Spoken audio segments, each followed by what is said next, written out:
नमस्कार मित्रांनो, तुमचं सर्वांचं माझ्या चॅनलमध्ये खूप खूप स्वागत आहे. आज मी तुमच्यासाठी एक हृदयाला भिडणारी अशी एक हृदयस्पर्श कथा घेऊन आली आहे. ग्रहण नंतरचे आयुष्य.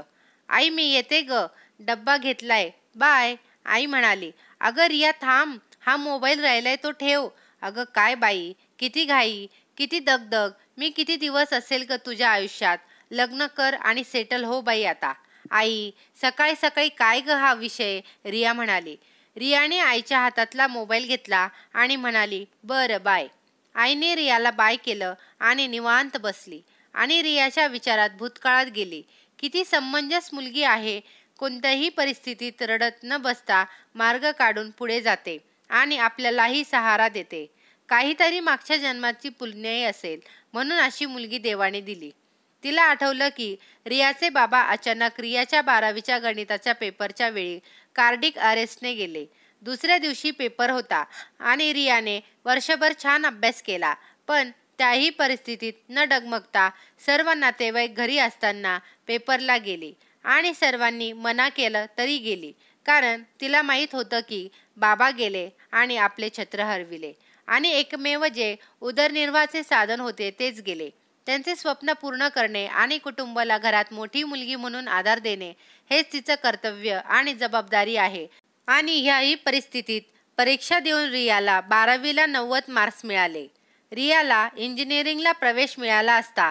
घरातील आर्थिक परिस्थितीचा विचार करून रियाने BSc कॉम्प्युटरला प्रवेश घेतला आणि कॉलेजमधून आल्यावर घरी मुलांच्या शिकवणी घेणे सुरू केली.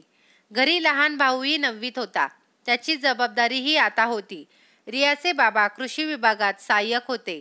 त्यांचे काही पेन्शन आणि रियाचे शिकवणीचे पैसे यातून दोघांचे शिक्षण आणि घर चालविणे मोठ्या मुश्किलीने होत असे. रियाला ग्रॅज्युएशन झाल्यावर एका सॉफ्टवेअर कंपनीमध्ये BSc कॉम्प्युटर असल्यामुळे जॉब मिळाला. तो करत तिने स्वतःचे पोस्ट ग्रॅज्युएशन तसेच भावाचे इंजिनिअरिंग पूर्ण केले. भावाला चांगल्या कंपनीमध्ये जॉब मिळाला.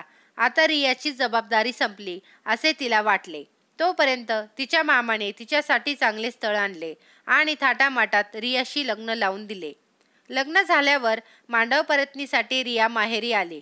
दुसऱ्या दिवशी समर रियाला परत नेण्यासाठी कारने यायला निघाला आणि मध्येच उभ्या ट्रकला गाडी स्पीडमध्ये असल्यामुळे धडकली आणि ऑन द स्पॉट ड्रायव्हर समर आणि त्याचा मित्र यांचा मृत्यू झाला. रियावर परत एकदा मोठे संकट आले. रिया सासरी आई आणि भावाबरोबर गेली. पण अपशकुन म्हणून सासरच्यांनी रियाला घरातून काढून दिले. आता दुःखाचा मोठा डोंगर रियावर कोसळला. रियाला या दुःखातून कसे सावरावे हा प्रश्न सर्वांसमोर होता. पण 15 दिवसांनी रियाने परत कामाला सुरुवात केली. भेटीला येणारे जाणाऱ्यांनी रियाचे सांत्वन कसे करावे कळत नव्हते. पण रिया मात्र खंबीरपणे परिस्थितीत हाताळत होती. दिवसामागून दिवस गेले. रियाच्या भावाचेच म्हणजेच मयूरचेही लग्न झाले. त्याचीही बायकोही नोकरी करणारी होती. पण लग्न झाल्यावर 6 महिन्यांनीच मयूरने दुसरे घर घेतले आणि वेगळा निघाला. आता रिया आणि रियाची आई दोघीच घरात होत्या. रियाचीही आता तिसी उलटली होती. रियाने नोकरीबरोबर समाजसेवाही सुरू केली. एका संस्थेशी जुळून गरीब 10वी-12वीच्या मुलांना गणित मोफत शिकविणे तिने सुरू केले. ऑफिसमधून आल्यावर ती क्लासेस घ्यायला जायची. रिया जीव ओतून शिकवायची, त्यामुळे खूप मुलांना चांगले मार्क्स मिळत. तिचा हा सेवाभाव बघून बऱ्याच संस्थांनी तिचा सत्कार केला. वृत्तपत्रातही तिच्या कामाची दखल घेण्यात आली. रिया अशा प्रकारे दुःख विसरून स्वतःला कामात गुंतून जगत होती. रियाच्या आईच्या डोळ्यासमोर हा सर्व भूतकाळ जात असतानाच बेल वाजली. रियाच्या आईचे डोळे भूतकाळात जाऊन पाणावले होते. तिने दार उघडले तर कुरिअरवाला होता. त्यात यूट्यूबकडून रियाला 10 लाख सबस्क्रायबर झाल्यामुळे भेटलेलं बटन होतं. रियाच्या आईला ते बघून खूप आनंद झाला. तिने लगेच रियाला फोन लावून बातमी कळवली. रियाचा आनंद गगनात मावत नव्हता. रियाने एक गणित आणि विज्ञान शिकविण्यासाठी स्वतःचे यूट्यूब चॅनल सुरू केले आणि ते थोड्याच दिवसात खूप प्रसिद्ध झाले. ते बघून खूप मुलांनी अप्रतिम यश मिळविले. रिया स्वतःच सॉफ्टवेअरमध्ये कामाला असल्यामुळे स्वतःची वेबसाईट बनविली. त्यात खूप सारे अभ्यासाचे मटेरियल टाकले. यूट्यूबकडून बटन मिळाले हा आनंद शेअर करण्यासाठी रियाने अजयला फोन लावला. हॅलो अजय, एक आनंदाची बातमी आहे, ओळख बघू. अजय म्हणाला. तुला प्रमोशन मिळाले. रिया म्हणाली. अरे नाही रे. अजय म्हणाला. मग तू लग्न करणार? रिया म्हणाली. अरे जाऊ दे, मूड ऑफ नको करूस. मीच सांगते, मला यूट्यूबकडून 10 लाख सबस्क्रायबर मिळाल्याबद्दल बटन मिळाले. अजय म्हणाला. काय सांगतेस? अभिनंदन. पार्टी तो बनती है. रिया म्हणाली. अरे हो अजय, याचे सर्व श्रेय तुलाच जाते. तूच मला हे सर्व सुचविले आणि सर्व मदतही केली. त्यामुळे आज नक्कीच आपण पार्टी करू. अजय हा एक मध्यमवर्गीय एक ज्युनियर कॉलेजमध्ये 11वी-12वीला गणित शिकवत होता. रियाची आणि अजयची ओळख त्याच संस्थेत झाली जिथे रिया मोफत ऑफिसनंतर गणित शिकवत होती. तिथेच अजयही शिकवत होता. अजयचीही यूट्यूब चॅनल होतं आणि त्यांनीच ही आयडिया रियाला दिली होती. पण अजयसोबत PhD ही करत असल्यामुळे त्याला नियमितपणे व्हिडिओ बनवून अपलोड करायला वेळ मिळत नव्हता. पण रिया नियमित व्हिडिओ अपलोड करत असल्यामुळे आणि तिचे व्हिडिओ पण खूप सोप्या पद्धतीने भाषेत असल्यामुळे तिने 1 वर्षात 10 लाख सबस्क्रायबरचा पल्ला गाठला. रिया आणि अजय पार्टीसाठी एका हॉटेलमध्ये भेटणार होते. रिया घरी गेली, छान तयार झाली आणि आईला सांगून अजयला पार्टी देण्यासाठी हॉटेलला गेली. तिथे आईलाही पार्टीला येण्यास आग्रह केला, पण तिच्या आईला भजनासाठी जायचे होते म्हणून नको म्हटली. रिया सुंदर गुलाबी रंगाची साडी नेसून तयार होऊन पार्टीला गेली. अजय आधीच तिथे आला होता. पहिल्यांदा रियाला नटलेलं बघून अजय तिला पाहतच राहिला. रियाने अजयला हाय केलं.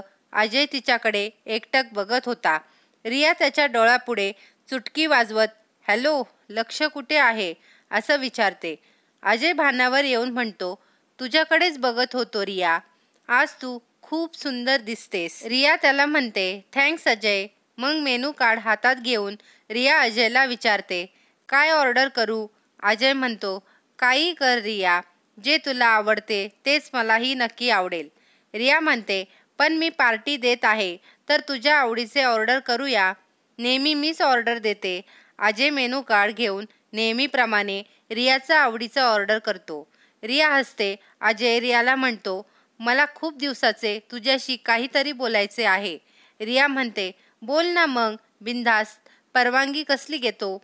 अजय म्हणतो, तू नकार देशील याची भीती वाटते आणि आपली मैत्रीही तुटेल. रिया हसून म्हणते, असे काय बोलणार आहे आणि आपली मैत्री एवढी सहजासहजी तुटणार नाही. बिनधास्त बोल. अजय सर्व हिंमत एकवटून एक गुलाबाचं फूल देऊन रियाला विचारतो, माझ्याशी लग्न करशील रिया? रिया काही उत्तर न देता शांत बसते. अजय म्हणतो, अगं काहीतरी बोल, पण मैत्री तोडू नको प्लीज. तू नाही म्हटली तरी चालेल. तुझ्यासारखी मैत्रीण आहे या आशेवर पूर्ण आयुष्य एकटा जगेल, पण दुसऱ्या कुणाशी लग्न करणार नाही. हे ऐकून रिया म्हणते, अजय असे करू नको. मी एक दुसऱ्याच्या आयुष्यात लागलेलं ग्रहण आहे. माझ्या आयुष्यात येणारे लोक मला सोडून जातात आणि तुझ्याशी लग्न करायला मलाही आवडले असते, पण मला तुला गमवायचं नाही. असे म्हणून रियाच्या डोळ्यातून अश्रू वाहायला लागतात. अजय रियाचे स्वतःच्या रुमालाने अश्रू पुसून म्हणतो, असे काही होणार नाही रिया, माझ्यावर विश्वास ठेव. तुला माझ्याशी लग्न करायला प्रॉब्लेम नाही आहे. हे ऐकून मला खूप चांगले वाटले. मी उद्याच काकूंशी म्हणजेच तुझ्या आईशी बोलतो आणि आपण लवकर लग्न करू. रिया म्हणते, नको अजय, मला कुणाच्याही आयुष्यात ग्रहण लावायचे नाहीये. अजय म्हणतो, काही काळजी करू नकोस रिया, मी कधीही तुला सोडून जाणार नाहीये. पार्टीनंतर अजय रियाला सोडायला घरी जातो आणि रियाच्या आईला रियाचा हात मागतो. रियाही लग्नाला तयार हे ऐकून आई खूप खुश होते आणि जवळचाच मुहूर्त बघून दोघांचे लग्न लावून देते. रियाचा भाऊही लग्नाला येतो. लग्नानंतर रियाची आई रियाजवळच राहते. रिया नोकरी सोडून फुल टाईम स्वतःचे कोचिंग क्लास सुरू करते. अशा प्रकारे रिया मुलांना घडविण्याचे काम करत सुखी होते. आवडली ना कथा? कथा आवडली असेल तर लाईक, शेअर, सबस्क्राईब करायला विसरू नका. पुन्हा भेटूया पुढच्या व्हिडिओमध्ये. तोपर्यंत धन्यवाद.